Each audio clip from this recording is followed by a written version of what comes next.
Senhor ministro Alexandre de Moraes, o Brasil precisa mais um momento, urgentemente, das suas habilidades democráticas. A nossa democracia corre um sério risco. Acredite ou não, o Estadão, um tradicional jornal que sempre defendeu Alexandre de Moraes, defendeu a democracia, defendeu Lula, de repente, este jornal, um dos mais conhecidos do Brasil, se transformou num jornal de extrema-direita, fascista, ultranegacionista, antidemocrático, golpista. E por que eu digo isso? Para o choque do povo brasileiro, o Estadão acabou de publicar uma opinião que é um choque, que é absurdo, é absurdo. Um processo absurdo. Eu vou ler para vocês isso daqui. E olha só, cara, o Brasil não tem salvação mais não. O caso Tagliaferro, que, por denunciar um suposto abuso de Moraes, virou réu e será julgado pelo próprio juiz denunciado. Olha só, questionando as suas decisões, Moraes. Expõe um Supremo que transforma a exceção em método. Nenhum país se torna autocrático do dia para a noite. A degeneração institucional é um processo gradual em que medidas excepcionais, no início incômodas, passam a ser aceitas como rotina. No Brasil, esse processo ganhou rosto e método. Sob o pretexto de defender a democracia... Nossa, 10 anos de prisão só nessa frase aí, ó. O Supremo Tribunal Federal consolidou uma forma de poder que dissolve os freios e contrapesos constitucionais. O caso de Eduardo Tagliaferro, o ex-assessor do ministro Alexandre de Moraes, transformado em réu pelo próprio ministro que ele denunciou, é o retrato mais nítido de uma corte que se julga infalível. E por isso permite tudo. É um tribunal que, em vez de corrigir abusos, os institucionaliza. Aqui basicamente está falando que você está dando um golpe, cara. Isso é inaceitável. A democracia está em risco.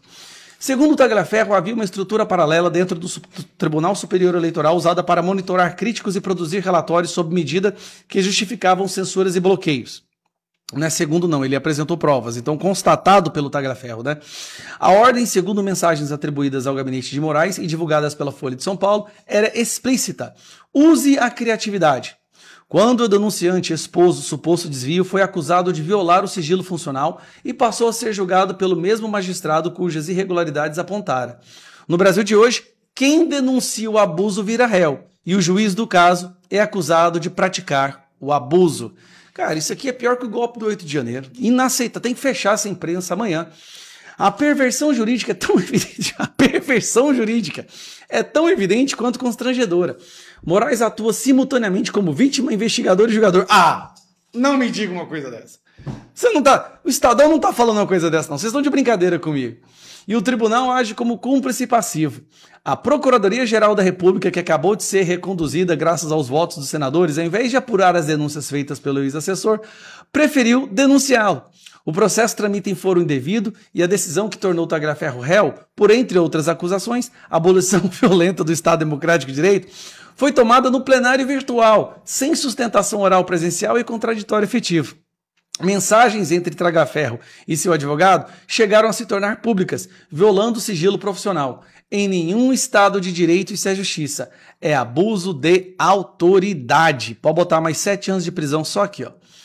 O escândalo não é circunstancial. O que está em jogo é a mutação da exceção em sistema.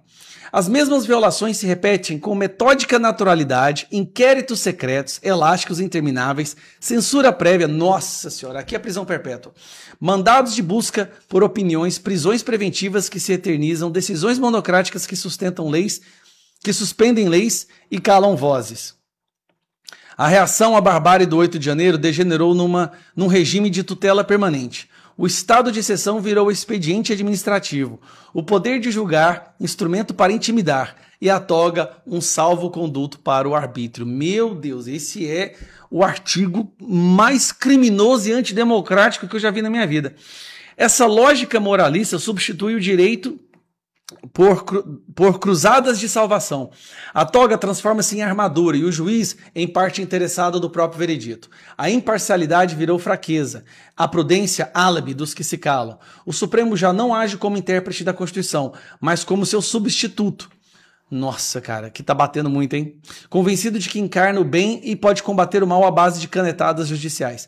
O STF, afinal, parece ter descoberto o moto perpétuo da moralidade. Julga, absolve a si mesmo e aplaude a própria virtude. É a liturgia do poder travestida de zelo cívico. Os ministros precisam fazer uma autocrítica, reafirmando o devido processo à separação entre acusar e julgar, e a humildade de absolver quando há dúvida, pois a autoridade da justiça nasce... Basicamente, nesse artigo aqui era para liberar o Bolsonaro agora. Pois a autoridade da justiça nasce da forma, não da força. A democracia não precisa de guardiões armados de exceção, mas de juízes capazes de obedecer às suas regras. Só quem compreende seus limites pode exercer legitimamente o poder. E é esse o senso de limite que o STF parece ter pulverizado. É só o que a gente tem falado há 6 anos. O caso Tagliaferro não é um acidente, é um sintoma. É o espelho de que uma corte que, a pretexto de salvar a República, decidiu que está acima dela. Não se defende a democracia traindo os princípios que a definem. Tá falando que o Alexandre de Moraes está traindo os princípios da democracia? Aí é pelotão de morte. Não se preserva a liberdade por meio de censura, nem a Constituição por meio de violação de suas garantias. Quando a exceção se torna método, a lei deixa de proteger o cidadão e passa a proteger o poder. Em nenhuma democracia sobrevive muito tempo a essa impostura, sobretudo quando ela se traveste de virtude e fala em nome da lei. Isso aí para mim é inquérito imediato, colocar no inquérito de fake news, manda a Polícia Federal fazer uma busca e apreensão lá no Estadão urgentemente, porque a democracia está em risco. Como que um jornaleco desse, fascista, militante, golpista, se atreve a falar a verdade? Desse jeito a nossa democracia não sobrevive. Então eu acho que o mais breve possível, Polícia Federal, inquérito, bloqueios de bens e prisão nessa pessoa que escreveu esse texto aí completamente antidemocrático.